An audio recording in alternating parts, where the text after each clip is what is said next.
Capítulo 2 Lágrimas e Sacrifícios.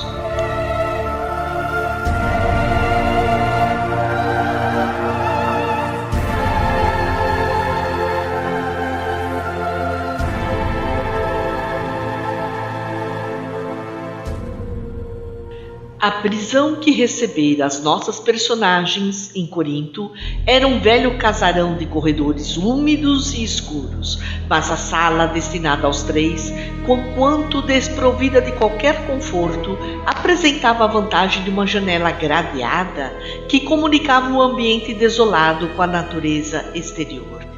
Jochebed estava cansadíssimo e, servindo-se do manto que apanhara ao acaso, ao retirar-se, Gesiel improvisou-lhe um leito sobre as lajes frias.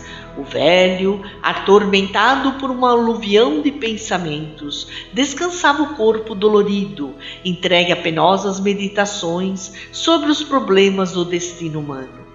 Sem saber externar suas dores pungentes, engolfara-se em angustioso mutismo, evitando o olhar dos filhos. Gesiel e Abigail, aproximando-se da janela, segurando-lhe as grades inflexíveis e abafando com dificuldade a justa inquietação. Ambos olharam instintivamente o firmamento, cuja imensidade sempre resumiu a fonte das mais ternas esperanças para os que choram e sofrem na terra. O jovem abraçou a irmã com imensa ternura e disse comovido: Abigail, lembra-se da nossa leitura de ontem? Sim. Ela respondeu com a ingênua serenidade dos seus olhos negros e profundos. Tenho agora a impressão de que os escritos nos davam uma grande mensagem, pois nosso ponto de estudo foi justamente aquele em que Moisés contemplava de longe a terra da promissão sem poder alcançá-la. O rapaz, satisfeito, sorriu por sentir-se identificado nos seus pensamentos e confirmou, apontando o zimbório estrelado: Vejo que estamos de perfeito acordo. O céu, esta noite, oferece-nos a perspectiva de uma pátria luminosa e distante. Lá, organiza Deus os triunfos da verdadeira justiça. Dá paz aos tristes, conforto aos desalentos da sorte. Certamente nossa mãe está com Deus, esperando por nós. Abigail mostrou-se muito impressionada com as palavras do irmão, atou-lhe o moço, afagando-lhe os cabelos e acentuou: Estás triste? Ficaste agastado com o proceder do nosso pai? De modo algum. Estamos em experiências que devem ter a melhor finalidade para a nossa redenção, porque de outro modo, Deus não nos mandaria. Não nos aborreçamos com o pai. Estive pensando que se a mamãe estivesse conosco, ele não chegaria à reclamação de tão tristes consequências. Nós não temos aquele poder de persuasão com que ela, carinhosa, sempre iluminava a nossa casa, lembra-te? Sempre nos ensinou que os filhos de Deus devem estar prontos para a execução das divinas vontades. Os profetas, por sua vez, nos esclarecem que os homens são varas no campo da criação. O Todo-Poderoso é o lavrador e nós devemos ser os galhos floridos ou frutíferos na sua obra. A palavra de Deus nos ensina a ser bons e amáveis. O bem deve ser a flor e o fruto que o céu nos pede. Nessa altura, a bela jovem fez uma pausa significativa. Seus grandes olhos estavam velados por um tênue véu de pranto que não chegava a cair. E ela continuou, emocionando o irmão carinhoso: Entretanto, sempre desejei fazer algum bem, sem jamais o conseguir. Quando nossa vizinha enviuvou, quis auxiliá-la com dinheiro, mas não o possuía. Sempre que me surge uma oportunidade de abrir as mãos, tenho-as pobres e vazias. Então agora penso que foi útil a nossa prisão. Não será uma felicidade neste mundo podermos sofrer alguma coisa por amor de Deus? Quem nada tem, ainda possui o coração para dar. e estou convicta de que o céu nos abençoará pela nossa resolução em servi-lo com alegria. O rapaz aconchegou ao peito e exclamou: Deus te abençoe pelo entendimento das suas leis, irmãzinha.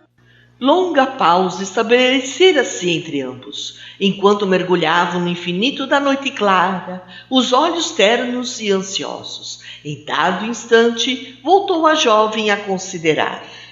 Por que será que os filhos de nossa raça são perseguidos em toda parte, provando injustiça e sofrimento? Suponho que Deus o permite, a exemplo do pai amoroso, que para educar os filhos mais jovens e ignorantes, toma por base os filhos mais experientes. Enquanto os outros povos amortecem forças na dominação pela espada ou nos prazeres condenáveis, nosso testemunho ao Altíssimo, pelas dores e amarguras, multiplica em nosso espírito a capacidade de resistência, ao mesmo tempo que os outros homens aprendem a considerar, com o nosso esforço, as verdades religiosas. E, fixando sereno o olhar no firmamento, acrescentou: Mas eu creio no Messias Redentor, que virá esclarecer todas as coisas. Os profetas nos afirmam que os homens não o compreenderão. Entretanto, ele há de vir ensinando o amor, a caridade, a justiça e o perdão. Nascerá entre os humildes, exemplificará entre os pobres, iluminará o povo de Israel, levantará os tristes e oprimidos, tomará com amor todos os que padecem no abandono do coração. Quem sabe, Abigail, estará ele no mundo sem o sabermos? Deus opera em silêncio e não concorre com as vaidades da criatura. Temos fé e a nossa confiança no céu é uma fonte de força inesgotável. Os filhos da nossa raça muito têm padecido, mas Deus saberá por quê, e não nos enviará problemas de que não necessitamos. A jovem pareceu meditar longamente e obtemperou depois de alguns instantes. E já que falamos em sofrimentos, como deveremos esperar o dia de amanhã? Prevejo grandes contrariedades no interrogatório. E afinal, que farão os juízes de nosso pai e de nossos próprios? Não deveremos aguardar senão desgostos e decepções, mas não esquecemos a oportunidade de obedecer a Deus. Quando experimentou a ironia de sua mulher nas desditas extremas, Jó teve a boa lembrança de que, se o Criador nos dá os bens para a nossa alegria, pode enviar-nos igualmente os dissabores para o nosso proveito. Se o papai for acusado, direi que fui eu o autor do delito. E se te flagelarem por isso? Entregar-me-ei ao flagício com a paz da consciência. Se estiveres junto de mim, nesse instante, cantarás comigo a prece dos que se encontraram em aflição. E se te matarem, Gesiel? Pediremos a Deus que nos proteja. Abigail abraçou mais ternamente o irmão, que por sua vez dissimulava a custo a emoção que lhe ia na alma. A irmã querida constituíra sempre o tesouro afetivo de toda a sua vida. Desde que a morte lhes arrebatara a genitora, dedicara-se à irmã com todas as veras do coração. Sua vida pura dividia-se entre o trabalho e a obediência ao pai, entre o estudo da lei e a afeição meiga companheira da infância. Abigail contemplava-o ternamente, enquanto ele a abraçava com o enlevo da amizade pura que reúne duas almas afins. Depois de meditar longos minutos, Gesiel falou comovido: Se eu morrer, Abigail, hás de prometer-me seguir à risca aqueles conselhos da mamãe, para que tivéssemos a vida sem mácula neste mundo. Lembrar-te-ás de Deus e da nossa vida de trabalho santificador, e nunca ouvirás a voz das tentações que arrastam as criaturas à queda nos abismos do caminho. Recordas-te das últimas observações da mamãe no leito da morte? Se recordo. Tenho a impressão de ouvir ainda as suas últimas palavras. E vocês, meus filhos, amarão a Deus acima de tudo, e de todo o coração, e de todo o entendimento. Gisiel sentiu os olhos úmidos com aquelas recordações e murmurou. Feliz de ti, que não esquecestes. E como quem desejava mudar o rumo da conversa, acrescentou sensibilizado. Agora precisas descansar. Embora ela se recusasse ao repouso, tomou-lhe um manto pobre, improvisou um leito à luz baça do luar que penetrava pelas grades e, osculhando-lhe a fronte com indizível ternura, advertiu afetuosamente. Descansa. Não te impressiones com a situação. Nosso destino pertence a Deus. Abigail, para lhe ser agradável, aquietou-se como pôde, enquanto ele se aproximava da janela para contemplar a beleza da noite polvilhada de luz. Seu coração moço atufava-se de angustiosas cogitações. Agora que o pai e a irmãzinha repousavam na sombra, dava curso às ideias profundas que lhe empolgavam o espírito generoso. Buscava ansiosamente uma resposta às interrogações que mandavam as estrelas distantes. Esperava com sinceridade e confiança no seu Deus de sabedoria e misericórdia, que os pais lhe haviam dado a conhecer. A seus olhos, o Todo-Poderoso sempre fora infinitamente justo e bom. Ele, que esclarecera o genitor e consolara a irmãzinha, perguntava também por sua vez dentro de si o porquê das suas provas dolorosas, como se justificava por causa tão comezinha a prisão inesperada de um ancião honesto, de um homem trabalhador e de uma criança inocente. Que delito irreparável haviam praticado para merecer expiação tão penosa? O pranto correu-lhe copioso ao relembrar a humilhação da irmã, mas também não procurou enxugar as lágrimas que lhe inundavam o rosto de maneira a escondê-las de Abigail, que talvez o observasse na sombra. Rememorava um a um todos os ensinamentos dos escritos sagrados. As lições dos profetas consolavam-lhe a alma ansiosa. Entretanto, vagava-lhe no coração uma saudade infinita. Lembrava-se do carinho materno que a morte lhe arrebatara. Se presente àquele transe, a mãe saberia como confortá-los. Quando criança, nas suas pequenas contrariedades, ela ensinava que em tudo Deus era bom e misericordioso, que nas enfermidades corrigia o corpo e nas angústias da alma esclarecia e iluminava o coração. No desfile das reminiscências, considerava igualmente que ela sempre o incitara à coragem e à alegria, fazendo-lhe sentir que a criatura convicta da paternidade divina anda no mundo fortalecida e feliz. Edificado na fé, cobrou ânimo e, depois de longas reflexões, aquietou-se na laje fria, procurando o repouso possível no silêncio augusto da noite. O dia amanheceu prenhe de lúgubres expectativas. Dentro de poucas horas, Licínio Minúcio, rodeado de numerosos guardas e satélites, recebeu os prisioneiros na sala destinada aos criminosos comuns, onde se ostentavam alguns instrumentos de punição e suplício. Jochebed e os filhos traíam na palidez do semblante a emoção profunda que os dominava. Os costumes da época eram excessivamente desumanos para que o juiz implacável e a maioria dos circunstantes se inclinassem à comiseração pelo aspecto desditoso deles. Alguns esbirros perfilavam-se junto dos potros de castigo, de onde pendiam açoites e algemas impiedosos. Não houve interrogatório nem depoimento de testemunhas, como seria de se esperar antes das providências tão odiosas, e chamado rudemente pela voz metálica do legado, o velho judeu aproximou-se vacilante e trêmulo. O juiz implacável exclamou o algoz impassível e sanhudo: Jochebed, Os que desacatam as leis do Império devem ser punidos de morte. Mas eu procurei ser magnânimo, em consideração à tua velhice desamparada.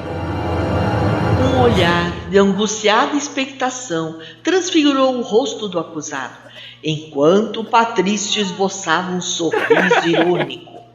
E Licínio continuou. Alguns operários lá da herdade viram-te as mãos perversas na tarde de ontem, quando incendiaste as pastagens. Esse ato redundou em sérios prejuízos para os meus interesses, além de ocasionar males talvez irreparáveis à saúde de 2 servos muito prestimosos. Como nada tens de teu para compensar o dano causado, receberás o justo corretivo em flagelações, para que nunca mais venhas a erguer tuas garras de abutre contra os interesses romanos. Sob o olhar angustiado e lacrimoso dos filhos, o velho israelita ajoelhou-se e murmurou. Senhor, por piedade.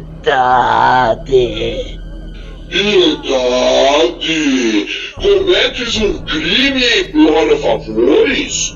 Bem, se diz que tua raça se compõe de vermes asquerosos e desprezíveis.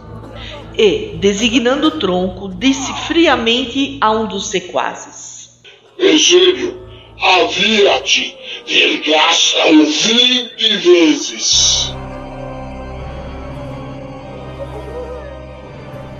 Ante a muda aflição dos jovens, o respeitável ancião foi solidamente algemado. O castigo ia começar quando Gesiel, rompendo a expectativa geral, aproximou-se da mesa e falou com humildade. Questor ilustríssimo, perdoai minha covardia de haver calado até agora. Asseguro-vos, porém, que meu pai está sendo acusado injustamente. Fui eu quem incendiou os terrenos de vossa propriedade, perturbado pela sentença de confisco exarada contra nós. Dignai-vos, pois liberta-lo, e dar-me-ei a mim a merecida punição. Aceitá-la-ei de bom grado. O patrício teve um lampejo de surpresa nos olhos frios, que se caracterizavam por mobilidade extrema, e acentuou.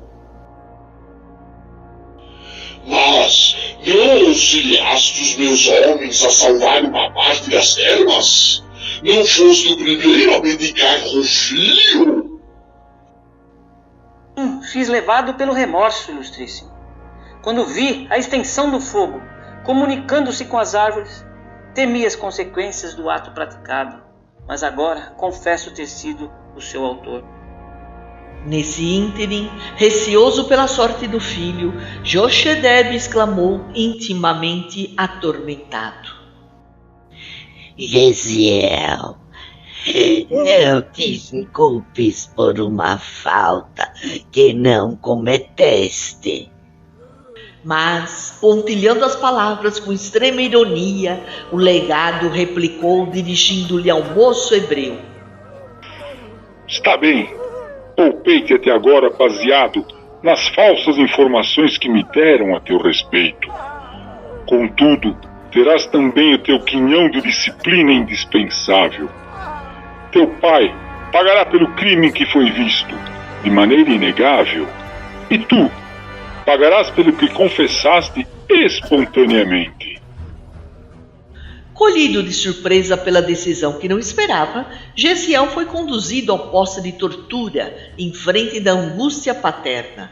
A seu lado postou-se o companheiro de Pessênio, que o atuou sem piedade aos elos de bronze, e as primeiras vergastadas começaram a lamber-lhe o dorso impiedosas isócronas. 1, 2, 3... Jochedeb revelava profunda debilidade, vendo-se-lhe o peito arfar penosamente, ao passo que o filho demonstrava tolerar o suplício com heroísmo e nobre serenidade. ambos de olhos fixos em Abigail, que os contemplava excessivamente pálida, entremostrando nas lágrimas ardentes que derramavam o prussiante martírio do seu espírito afetuoso.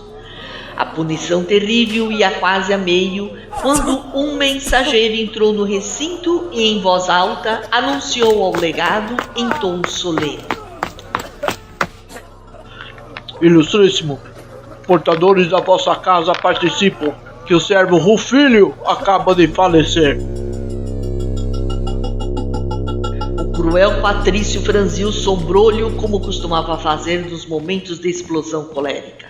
Sentimentos rancorosos lhe afloraram a face, que a perversidade de egoísmo exacerbado vincara de traços indeléveis. E aí bradou: Era o melhor dos meus homens. Estes judeus malditos pagarão muito caro esta afronta. Filócleo, aplica-lhe mais 20 vergastadas e em seguida leva-o à prisão, de onde deverá seguir para o cativeiro nas galeras. Entre as pobres vítimas e a jovem aflita, trocou-se um olhar de significação intraduzível. Aquele cativeiro era a ruína e a morte, e ainda não se haviam recobrado da cruel surpresa, quando o juiz inexorável prosseguiu: Quanto a ti, Pescenio, renova a tarefa. Esse velho criminoso e sem escrúpulos pagará a morte do meu fiel servidor. Golpeia-lhe as mãos e os pés, até que fique impossibilitado de caminhar e praticar o mal. Ante a sentença iníqua, Abigail caiu de joelhos em preces ardentes.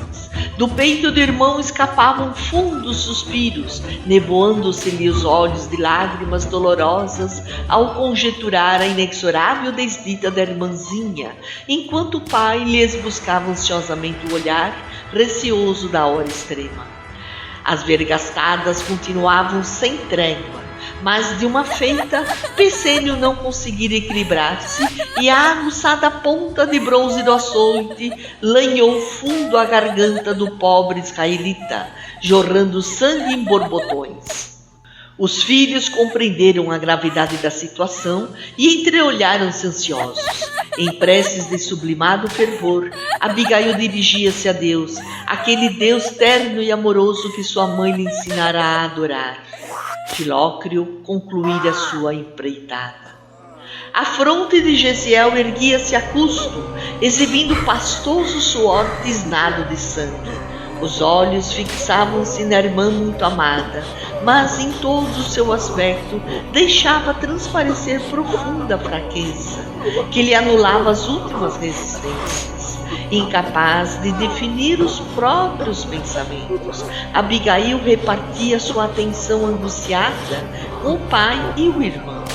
Todavia, em breves instantes, ao fluxo incessante do sangue que corria abundante, Jochebed deixou pender para sempre a cabeça alvejada de cabelos brancos.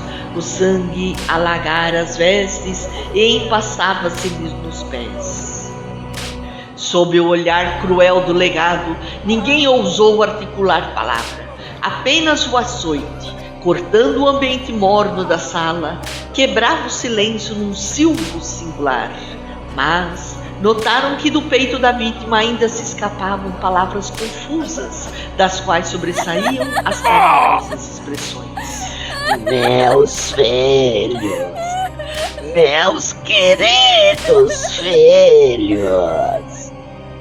A jovem talvez não pudesse compreender que chegara o momento decisivo, mas Gesiel, não obstante o terrível sofrimento daquela hora, tudo compreendeu e, num esforço profundo, gritou para a irmã: Abigail, papai está expirando. Tem coragem, confia. Não posso acompanhar-te na oração, mas fazes por todos nós a prece dos aflitos. Dando mostras de fé invejável em tão amarguradas circunstâncias, a jovem de joelhos fixou longamente o velho pai, cujo peito já não arfava. Depois, erguendo os olhos ao alto, começou a cantar com voz trêmula, porém harmoniosa e cristalina. Senhor Deus, Pai dos que choram, dos tristes, dos oprimidos, fortaleza dos vencidos, consolo de toda dor, embora a miséria amarga dos prantos de nosso erro, deste mundo de desterro, clamamos por vosso amor, nas aflições do caminho, na noite mais tormentosa, vossa fonte generosa é o bem que não secará, sois em tudo a luz eterna, da alegria e da bonança, nossa porta de esperança que nunca se fechará. Suas expressões vocais enchiam o ambiente de sonoridade indefinível. O canto semelhava-se mais a um gorjeio de dor de um roxinol que cantasse ferido numa alvorada de primavera. Tão grande, tão sincera se lhe revelava a fé no Todo-Poderoso que sua atitude geral era de uma filha carinhosa e obediente, comunicando-se com o pai silencioso e invisível. O pranto perturbava-lhe a voz trêmula, mas repetia com desassombro a prece aprendida no lar, com a mais formosa expressão de confiança no Altíssimo. Penosa emoção apossara-se de todos. Que fazer com uma criança cantando o suplício dos seus entes amados e a crueldade dos seus verdugos? Soldados e guardas presentes mal dissimulavam a emoção. O próprio questor parecia imobilizado, como que submetido a enfadonho mal-estar. Abigail, estranha perversidade das criaturas, suplicando o amparo do Onipotente, não sabia que o cântico era inútil à salvação dos seus, mas que despertaria a comiseração pela sua inocência, ganhando-lhe assim a liberdade. Recobrando alento e percebendo que a cena ferira a sensibilidade geral, Licínio esforçou-se por não perder a dureza de espírito e recomendou a um dos seus velhos servidores em tom imperioso: Justino, leva essa mulher para a rua e solta, mas que não cante mais, nem mesmo uma nota. Diante da ordem retumbante, Abigail não terminou a oração, emudecendo instantaneamente, como se obedecesse a estranho estacato. Lançou ao cadáver ensanguentado do pai um olhar inesquecível e logo contemplando o irmão ferido e algemado, com quem trocava as mais íntimas expressões na linguagem dos olhos doridos e ansiosos, sentiu-se tocada pela mão calosa de um velho soldado que lhe dizia em voz quase áspera: Acompanha-me. Ela estremeceu, todavia, endereçando a Gisele derradeiro e significativo olhar, seguiu o preposto de Minúcio sem resistência. Após atravessar inúmeros corredores úmidos e sombrios, Justino, modificando sensivelmente a voz, deu-lhe a perceber extrema simpatia por sua figura quase infantil, murmurando-lhe ao ouvido comovidamente: Minha filha, também sou pai e compreendo teu martírio. Se queres atender a um amigo, escuta o meu conselho. Foge de Corinto a toda pressa. Vale-te desse instante de sensibilidade dos teus verdugos e não voltes aqui. Abigail cobrou algum ânimo e, sentindo-se encorajada por aquela simpatia imprevista, perguntou extremamente perturbada: E meu pai? Teu pai descansou para sempre. O pranto da jovem se fez mais copioso, borbulhando-lhe dos olhos tristes. Todavia, ansiosa por defender-se contra a perspectiva de solidão, perguntou ainda: Mas e meu irmão? Ninguém volta do cativeiro das galeras. Abigail levou as mãos pequeninas ao peito, desejando afogar a própria dor. Os gonzos de velha porta rangeram vagarosamente, e o seu inesperado protetor exclamou, apontando a rua movimentada: Vá em paz, e que os deuses te protejam.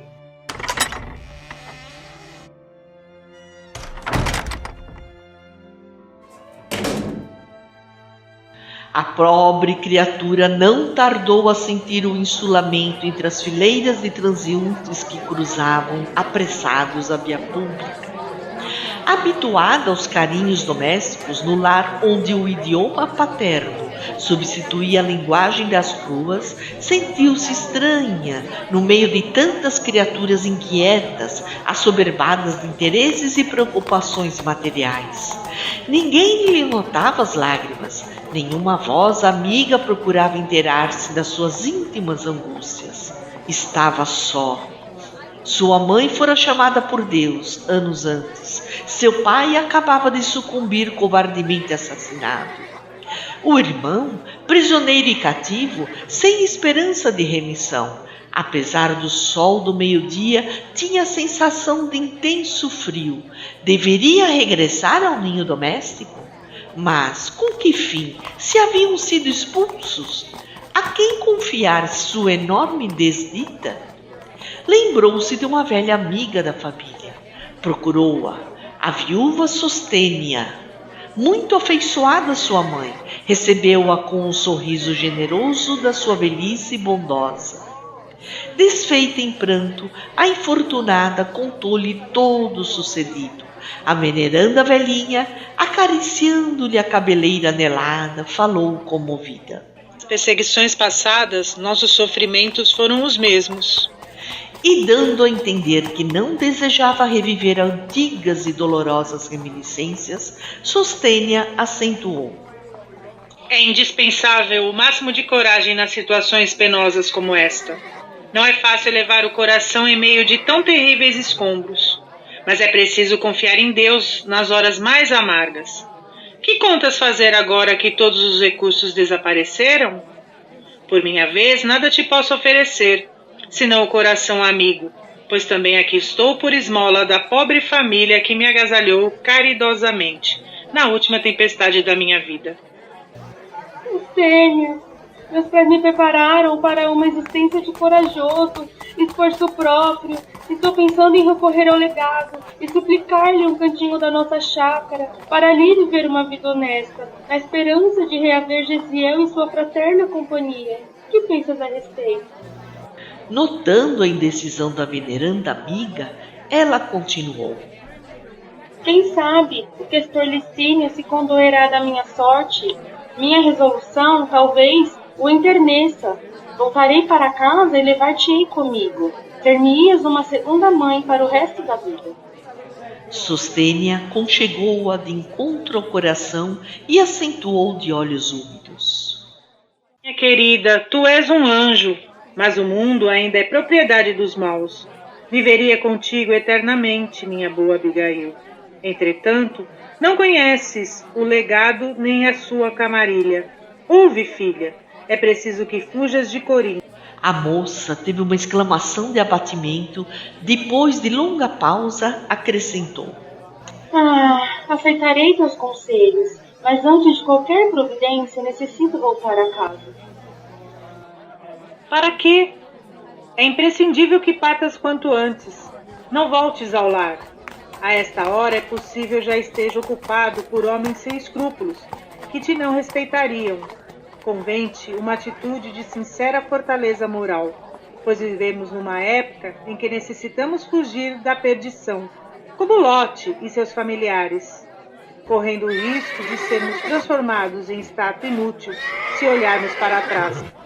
A irmã de Gesiel bebia-lhe as palavras com dolorosa estranheza em face do imprevisto da situação.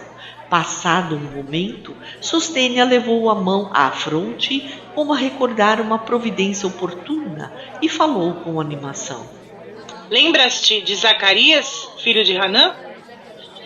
Aquele amigo da estrada de Sencreia? Ele mesmo. Fui informada de que, em companhia da esposa, prepara-se para deixar definitivamente a Acaia, por haver sido assassinado pelos romanos irresponsáveis. Nesses últimos dias, o seu único filho. Confortada por ardente esperança, concluía com ansiedade. Corre à casa de Zacarias. Se ainda o encontrares, fala-lhe em meu nome. Pede-lhe acolhimento. Ruth é um coração generoso e não deixará de estender-te as mãos generosas e fraternais. Sei que ela te receberá com afagos maternos. Abigail tudo ouvia, parecendo indiferente à própria sorte, mas Sostênia fê-la considerar a necessidade do recurso, e decorridos minutos de consolações recíprocas, a jovem, sob o calor causticante das primeiras horas da tarde, pôs-se a caminho para Sencreia, dando a impressão de um autômato que vagasse na estrada, a que vários veículos e inúmeros pedestres imprimiam considerável movimento. O porto de Sencreia ficava a certa distância do centro de Corinto. Situado de maneira a servir as comunicações com o Oriente, seus bairros populosos estavam cheios de famílias israelitas, fixadas de longa data nas regiões da Acaia, ou em trânsito para a capital do império e adjacências. A irmã de Gesiel chegou à casa de Zacarias dominada por terrível abatimento, aliado à vigília da última noite e às angústias do dia. Penoso cansaço físico lhe agravava os desalentos, pernas trôpegas, a relembrar o pai morto, e o irmão prisioneiro não reparava em si própria, no mísero estado do seu organismo enfermo e desnutrido. Somente ao defrontar a modesta morada do amigo, verificou que a febre começava a devorar-lhe as entranhas, obrigando-a a refletir nas suas dolorosas necessidades. Zacarias e Ruth, sua mulher, atendendo ao chamado, receberam-na espantados e aflitos. Abigail! O grito de ambos revelava grande surpresa, com o aspecto da jovem despenteada, face esfogueada, olhos fundos e vestes em desalinho. A filha de Jochebed, perturbada pela fraqueza e pela febre, rojou os seus pés do casal, exclamando em tom lancinante: Os amigos, tende piedade do meu infortúnio. Nossa boa Sostênia lembrou-me vosso afeto, no transe doloroso por que eu passo. Eu que já não tinha mãe, tive meu pai assassinado e Gesiel escravizado sem remissão. Se é verdade que partirei de Corinto, levai-me por compaixão em vossa companhia. Abigail abraçava-se agora a Ruth ansiosamente, enquanto a amiga acarinhava entre lágrimas. Soluçante, a jovem relatou os fatos da véspera e os tristes episódios naquele dia. Zacarias, cujo coração paterno acabava de sofrer tremendo golpe, abraçou-a com afeto e amparou-a, sensibilizado, exclamando solícito: Dentro de uma semana voltaremos à Palestina. Ainda não sei bem onde nos vamos fixar, mas nós, que perdemos o filho querido, teremos sentir uma filha estremecida. Acalma-te e nasce conosco. Será nossa filha para sempre. Incapaz de traduzir seu jubiloso agradecimento, atormentada pela febre alta, a jovem ajoelhou-se em pranto, procurando externar sua gratidão carinhosa e sincera. Ruth tomou-a ternamente nos braços e, qual desvelado anjo maternal, conduziu-a a um leito macio, onde Abigail, assistida pelos 2 amigos generosos, delirou 3 dias entre a vida e a morte.